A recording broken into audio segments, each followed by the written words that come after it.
Katanya dalam Quran itu, ud'uni astajib lakum.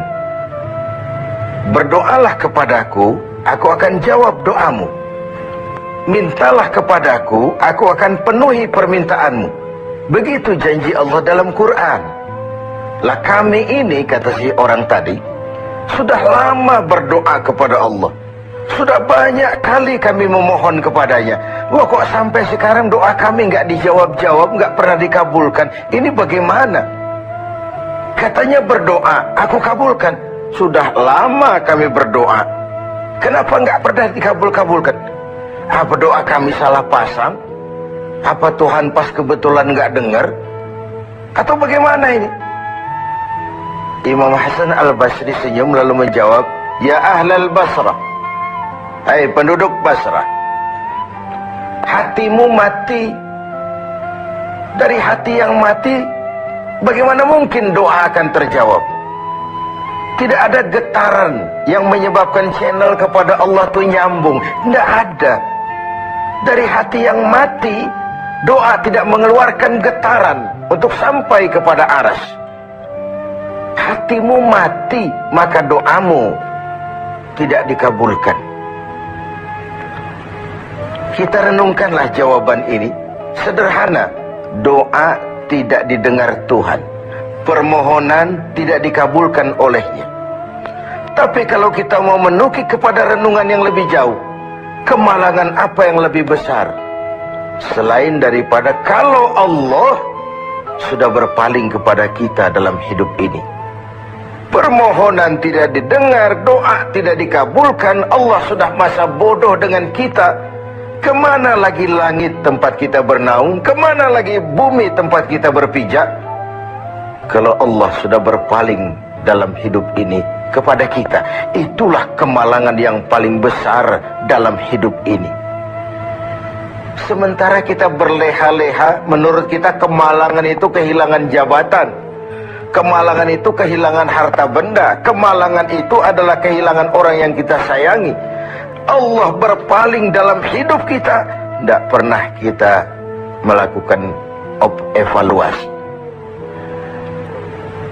Nah, apa yang menyebabkan hati itu jadi mati sehingga tidak ada getaran yang nyambung ke aras, yang mengakibatkan Tuhan berpaling dari kita, doa tidak lagi didengar, permohonan tidak lagi dikabulkan? Ada beberapa hal yang menyebabkan hati jadi mati sehingga doa tidak terangkat. Imam Hasan al-Basri menjelaskan beberapa faktor yang menyebabkan hati menjadi mati. Tidak ada lagi getaran yang mengantarkan doa ke aras sehingga Tuhan pun berpaling. Yang pertama, kata beliau, araftumullaha wa lam tu'tuhu haqqah. Kamu kenal Allah, tapi haknya untuk disembah, kewajibanmu untuk menyembah, tidak pernah kamu laksanakan. Bagaimana hati tidak jadi mati? Kenal. Siapa pencipta alam semesta? Allah. Siapa pencipta lautan, gunung, sungai? Allah. Siapa pencipta langit dan bumi? Allah. Siapa pengatur segala-galanya? Allah. Sholat apa tidak? Tergantung kebutuhan. Kamu kenal Allah, tapi haknya untuk disembah, kewajibanmu untuk menyembah, tidak pernah kamu laksanakan. Bukankah simpel bahwa Fatihah saja mengajarkan iyyaka na'budu wa iyyaka nasta'in? Hanya kepadamu kami menyembah dan hanya kepadamu kami mohon pertolongan. Tertibul kalimat, na'budu dulu baru nasta'in. Kalau na'budu terlaksana, nasta'innya pasti top chair. Hanya kepadamu kami menyembah, hanya kepadamu kami mohon pertolongan. Kalau ibadah beres, pertolongan pasti datang. Doa didengar, permohonan dikabulkan, munajat pun diterima. Kenapa? Na'budunya beres, maka nasta'innya nikmat. Tidak diajarkan kita iyyaka nasta'in wa iyyaka na'budu, tapi na'budu dulu baru kemudian nasta'in. Kalau hati tidak mau mati, janganlah pengenalan kita kepada Allah tidak diiringi dengan pendekatan kita kepadanya. Bagaimana cara mendekat kepada Allah? Logika saja. Mau dekat dengan presiden, ikuti peraturan yang dibuat oleh protokolernya presiden. Mau dekat dengan gubernur, ikuti peraturan yang disusun oleh protokolnya gubernur. Tidak bisa mau dekat dengan gubernur bikin peraturan sendiri. Mau dekat dengan Allah bikin metode sendiri. Dengan jalan ngelamun, duduk madep ngidul, bengong 4-5 jam, lalu mau dekat dengan Allah. Mau dekat dengan Allah, ikuti cara yang sudah diatur oleh Allah melalui utusan-utusannya. Bukan dengan cara membuat sesuatu sendiri. Ini yang pertama. Lalu yang kedua, yang menyebabkan hati jadi mati, qara'tumul Qur'an walam ta'malu bih. Kamu baca Al-Quran, kamu dengungkan Al-Quran, kamu sanjung Al-Quran, walam ta'malu bih, tapi isinya, ajarannya tidak pernah kamu laksanakan. Isinya, ajarannya sering malah diinjak-injak. Bukankah kita hidup di satu zaman di mana tuntunan sudah menjadi tontonan, dan tontonan sering dianggap sebagai tuntunan? Bukankah kita hidup di satu masa di mana orang yang jujur dikhianati dan pengkhianat malah diberikan amanah? Bukankah zaman ini sudah terjadi pergeseran nilai yang sedemikian rupa? Kita baca Al-Quran, kita musabakohkan pula bacaannya, tapi isinya, ajarannya tidak pernah kita laksanakan. Bahkan nyaris sering kita injak-injak. Hati jadi mati. Sama dengan kalau kita dikirimi surat oleh seseorang yang sangat kita kagumi. Kita baca surat itu siang malam. Kita ceritakan kepada orang, saya dikirimi surat oleh orang yang sangat saya kagumi. Tapi perintah yang ada dalam surat itu tidak pernah kita laksanakan. Saya percaya betul yang kirim surat mesti marah.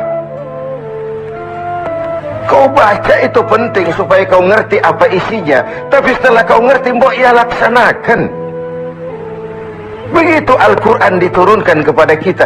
Kamu baca Al-Quran, tapi isinya tidak pernah kamu amalkan. Bagaimana hati tidak akan menjadi mati karenanya? Yang ketiga, penyebab hati itu menjadi mati, akaltum ni'mata rabbikum walam tashkurulah. Kamu makan nikmat Tuhanmu, tapi tidak pernah kamu bersyukur kepadanya. Ikan Tuhan di laut itu tiap hari diciduki, tapi Tuhannya diabaikan. Tidak pernah sesaat pun dalam hidup ini nikmat Allah pernah berhenti. Sejak kita bangun tidur sampai kita tidur kembali, bahkan tidur itu sendiri. Dari sekian nikmat yang kita tidak akan pernah sanggup menghitungnya, Tuhan cuma minta syukuri nikmat itu. Kalau kau syukuri, aku tambah. Kalau kau ingkar, azabku itu pedih. Tiap hari kau makan nikmat Tuhanmu, akaltum ni'mata rabbikum. Kau makan nikmat dari Tuhanmu, walam tashkurulah, tapi kepadanya kamu tidak pernah bersyukur. Baik syukur dalam bentuk ucapan, lebih-lebih syukur dalam bentuk perbuatan. Karena kalau syukur ucapan semua bisa. Alhamdulillah, terima kasih Tuhan, puji syukur, terima kasih Tuhan. Tapi perbuatannya sering tidak sinkron dengan ucapannya. Kalau saya diberikan harta oleh Allah, mulut saya tidak pernah berhenti. Alhamdulillah Tuhan, terima kasih dikasih harta. Tapi pelitnya 17 setan. Rasanya orang itu baru syukur perbuatan, baru syukur ucapan, belum syukur perbuatan. Karena syukur perbuatan artinya mempergunakan suatu nikmat sesuai dengan kehendak yang memberikan nikmat itu. Allah memberikan harta kepada saya. Apa yang Allah kehendaki dengan menggunakan harta ini? Bagaimana kehendak Allah tentang penggunaan harta ini? Allah memberikan jabatan kepada saya. Apa yang Allah kehendaki dengan memberikan jabatan ini kepada saya? Mempergunakan suatu nikmat sesuai dengan kehendak yang memberinya. Itulah syukur yang sebenarnya. Ini yang keempat. Yang kelima, penyebab hati itu jadi mati. Qultum annal mauta haqqun wa lam tasta'iddu lah. Kamu yakin, kamu percaya, kamu tahu betul hidup akan berakhir dengan kematian. Namun kau tidak pernah mempersiapkan diri untuk itu. Baik menghadapi kematian maupun menghadapi yang lebih penting sesudah kematian. Karena mati pada dasarnya sebuah peralihan dari sebuah tahap kehidupan kepada tahap kehidupan yang berikutnya, bukan akhir. Bahkan saya lebih cenderung mengatakan mati adalah istilah yang digunakan bagi orang yang sedang hidup. Sipulan mati itu kan kata yang hidup, yang mengalami sedang pindah ke alam lain. Jadi tidak ada alasan hidup sulit bener, mending mati habis urusan. Tidak selesai sampai di situ, tidak selesai urusannya. Hidup terus berlanjut di alam barzah, terus berlanjut di alam mahsyar. Ini satu perjalanan panjang. Seperti kita akan berangkat ke luar kota yang jauh, tentu kita harus menyiapkan bekal. Semakin jauh perjalanan, semakin banyak bekal yang kita bawa. Kalau Anda akan berangkat jauh, tidak bawa bekal berangkat juga, itu kan nekat sama namanya. Sampai ke tujuan belum tentu, sengsara di jalan sudah pasti. Kenapa? Tidak ada bekal kok berangkat. Begitulah kita sebagai manusia, hamba Allah. Perjalanan panjang, belum siap bekal, belum cukup ibadah kita, sudah datang saat kematian. Tentu artinya belum punya bekal sudah berangkat. Alamat sengsara di jalan karena bekal tidak ada. Inilah Ramadan di mana kita antara lain menyiapkan bekal-bekal untuk menghadapi hidup sesudah kehidupan yang